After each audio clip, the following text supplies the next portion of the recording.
பாதிக்கப்பட்டிருக்குது. அதே போல் சுல்தான் மாவட்ட, அதே போல் மாணிக்கம்பட்டி, அதே போல் கல்லல்ல, மஜித்புரம், திவுலான, சுங்காயில், இப்படி பல ஏரியாக்கள் பேர் பட்டியலை சொல்லிக்கொண்டே போகலாம். நியாயமான ஏரியா வந்து வெள்ளத்தால் பாதிக்க.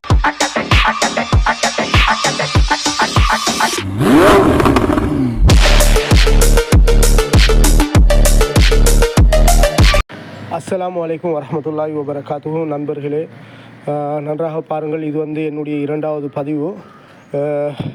இது வந்து பொல்நறை மாவட்டத்தில் வந்து கதிரொல்ல பிரதேசத்தில் வந்து முஸ்லீம் காலனி அன்சார் லைன் அந்த ரோட்டில் வந்து எங்களுடைய கிளினிக் எல்லாமே வந்து தாண்டு நிறைய வீடுகள் சேதமாக்கப்பட்டு வெள்ளத்தால் பாதிக்கப்பட்டிருக்கிறாங்க. இதே போன்று பல மாவட்டங்களும் பல ஏரியாக்கள்லேயும் வெள்ளத்தால் பாதிக்கப்பட்ட நிறைய பேர் இருக்கிறாங்க.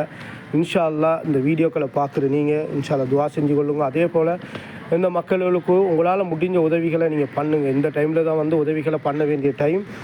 இது மட்டும் இல்லாமல் அதே போன்று கதிரோல சைட்டில் வந்து நியாயமான ஏரியாக்கள் வந்து வெள்ளத்தால் பாதிக்கப்பட்டிருக்குது. அதே போல் சுல்தான் மாவட்ட, அதே போல் மாணிக்கம்பட்டி, அதே போல் கல்லல்ல, மஜித்புரம், திவுலான, சுங்காயில், இப்படி பல ஏரியாக்கள் பேர் பட்டியலை சொல்லிக்கொண்டே போகலாம்.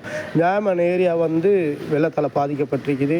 அதே போல் ஸ்ரீலங்காவில் எல்லா சைட்லேயும் வந்து வடகிழக்கில், மேற்கில், தெற்கில் எல்லா சைட்லேயும் வந்து வெள்ளத்தால் பாதிக்கப்பட்டிருக்கிறாங்க. வெளிநாடுகளில் இருக்கக்கூடிய உறவுகளும் அதே போல் உள்நாட்டில் இருக்கக்கூடிய வசதி படைத்த உறவுகளும் இவர்களுக்காக முன் வந்து உதவிகளை வழங்க வேண்டும் என்று எல்பி குரூப்புடைய அட்மின் அஸ்கர் நான் வேண்டிக் கொள்கின்றேன். இதே போன்று இன்ஷா அல்லாஹ் எங்களுடைய பணிகளும் மிக விரைவில் மக்களை நோக்கி பயணிக்கப்படும். அவர்களுக்கு தேவையான உதவிகளை எங்களால் வழங்க முடியும். இன்ஷா அல்லாஹ் நீங்களும் உதவிகளை எங்களுக்கு வழங்க விரும்பினால் எங்களுடைய நம்பருக்கு தொடர்பு கொண்டு உங்களுடைய உதவிகளை எங்கள் மூலமாக மக்களுக்கு கொண்டு போய் சேர்க்கறதுக்கான ஏற்பாடுகளை நீங்கள் இன்ஷா அல்லாஹ் செய்யலாம்.